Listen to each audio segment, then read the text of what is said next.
All right. Good morning. It's a rainy morning here in Minnesota. I'm Jason DeRusha. Nice to have you with us for the CBS News Minnesota Morning Update.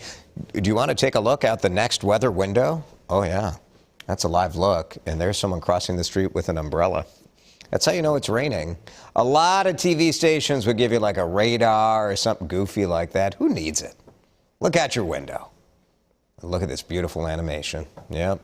That says rain. Rain at noon. That's going to be trouble for the Twins game scheduled for 12:10 today. They play in rain sometimes, but usually in baseball, if it's raining, you don't want players like sliding into the base or slipping around or anything. So I am going to guess that game is either going to be delayed or canceled. We'll see. Things should clear up by evening, so the timing of that is sort of in flux. So keep an eye on the next weather team and their forecast. Chris Schaefer will take care of you this afternoon. But for now, plan on today being a washout. The temperature is fairly steady. They'll lock at about where they are in the 50s, and then we start warming up. Friday should be a terrific day going in to Memorial Day weekend, and perhaps you want to get out of your house. Get away from your children. We love parents. I'm a parent, as you know. I love my children, but sometimes you need a break. Especially, my kids are older. They're fine. When they're young, whew, I know some of you guys have little kids. And so I am giving you permission. Please hire a babysitter.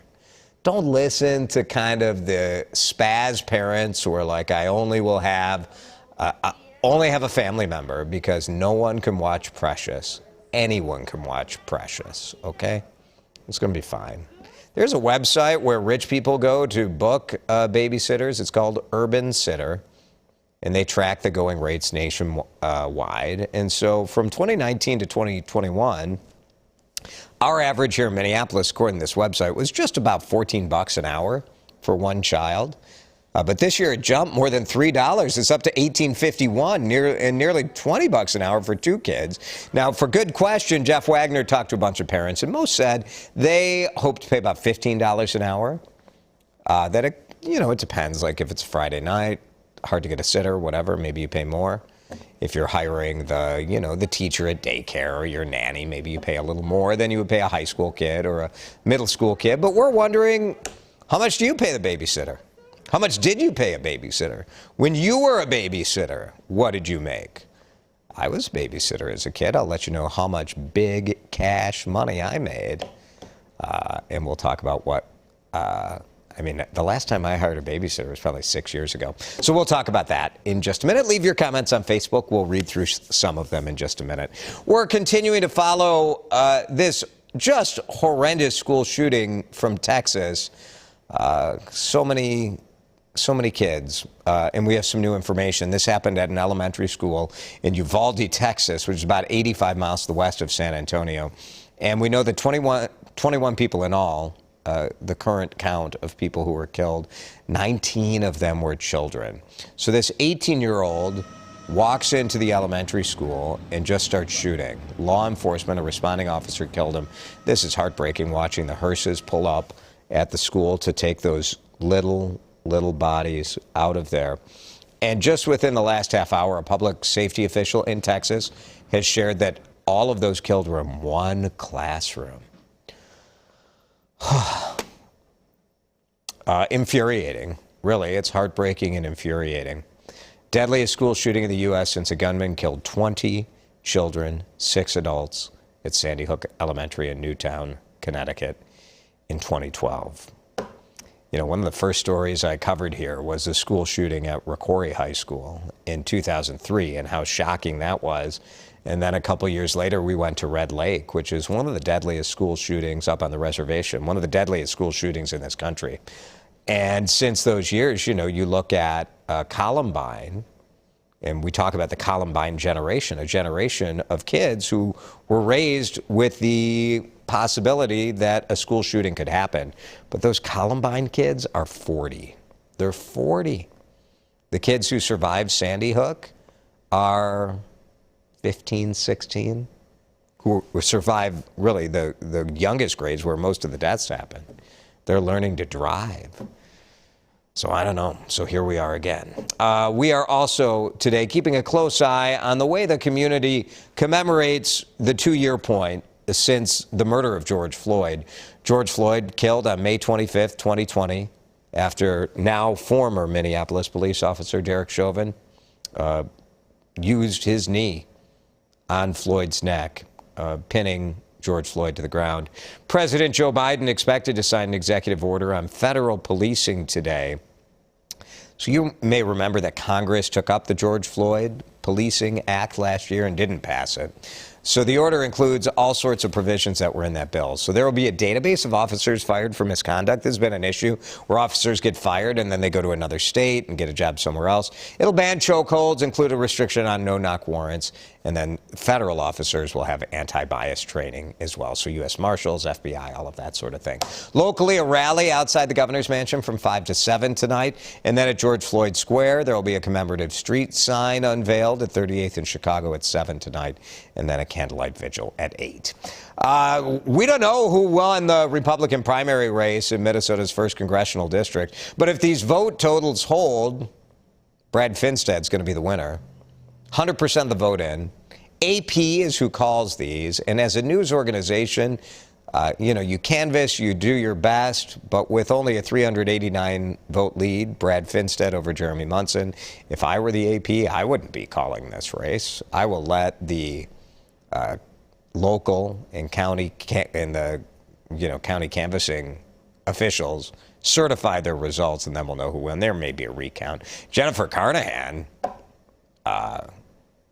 distant third. She's the wife of the late GOP Congressman Jim Hagedorn, and she has just been controversy city. She was the head of the state Republican Party, stepped down because of an association with a guy who got arrested on sex trafficking charges. This whole thing's just been a mess.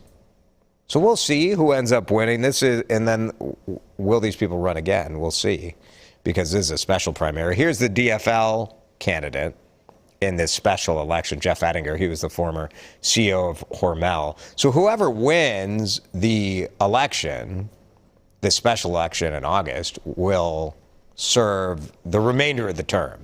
So immediately sworn in, and then serving the remainder of the term until January 21st.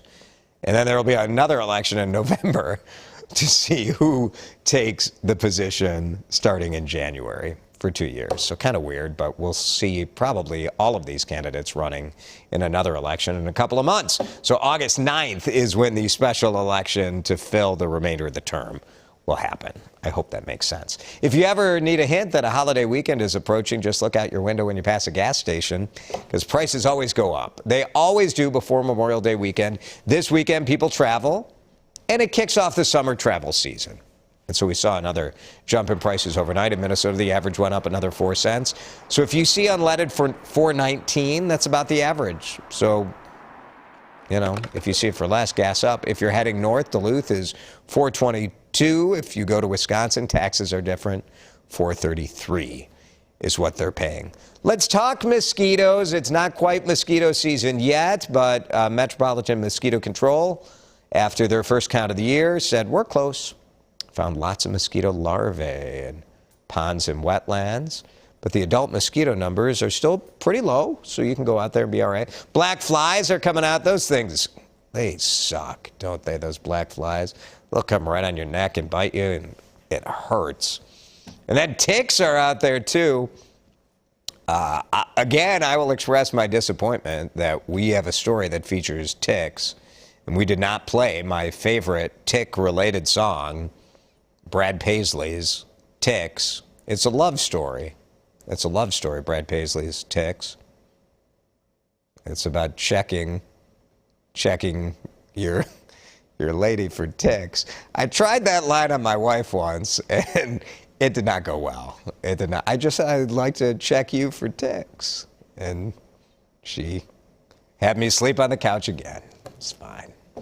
And then she hired a babysitter for herself. It's like, I'm leaving. It's a great song. If you've never heard it, look it up and it'll make you laugh. Let's talk about babysitters. We loved having babysitters, and now Sean. Sean, are you directing this thing? Sean is directing the CBS News Minnesota Morning Update and also left this comment on Facebook. That is multitasking right there. I can barely get the words out of my mouth today, at least. So anyway, Sean has a beautiful, beautiful son, Charlie. Pure joy at Charlie's company. No, it's a daughter. What am I saying? I didn't know you called her Charlie. That's cute. I thought you had a daughter, and then I see Charlie, and I'm like second guessing myself. See, Sean can leave a comment and direct this thing, and I can't even function. Last time I had a babysitter was the early 90s, about 10 an hour. Isn't 10 an hour, like if you're paying a middle schooler, $10 is still huge money. Like I know the rest of us are dealing with inflation, but if you're 10 or 12, are you really feeling the effects of inflation? $10 is plenty. Thanks, Debbie. Oh, Lois made 35 to 50 cents an hour. Oh my gosh. Sean, did you ever babysit? Oh, your mom ran a daycare center, so you were an employee. Child labor is what you were, never paid. Yeah, that's the move, for sure. She just profits. You work, she profits. I like it. That's what being a kid is. That's part of the deal. I'll tell you guys, I was a babysitter as a kid, and I used to babysit for the person across the street from me, and she would pay me whatever, it was totally random. It was whatever cash was in her pocket. And this was, of course, 35 years ago, so people had cash.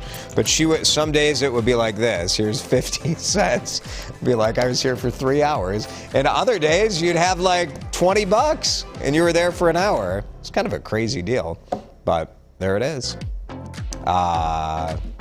We paid probably $10 an hour. Yeah. My kids were angels though, just like sweet little girl Charlie. Morning update from CBS News Minnesota. Hard to believe this thing is still on the air, but we keep it running. We'll be back with you again tomorrow. Thanks for watching, everybody.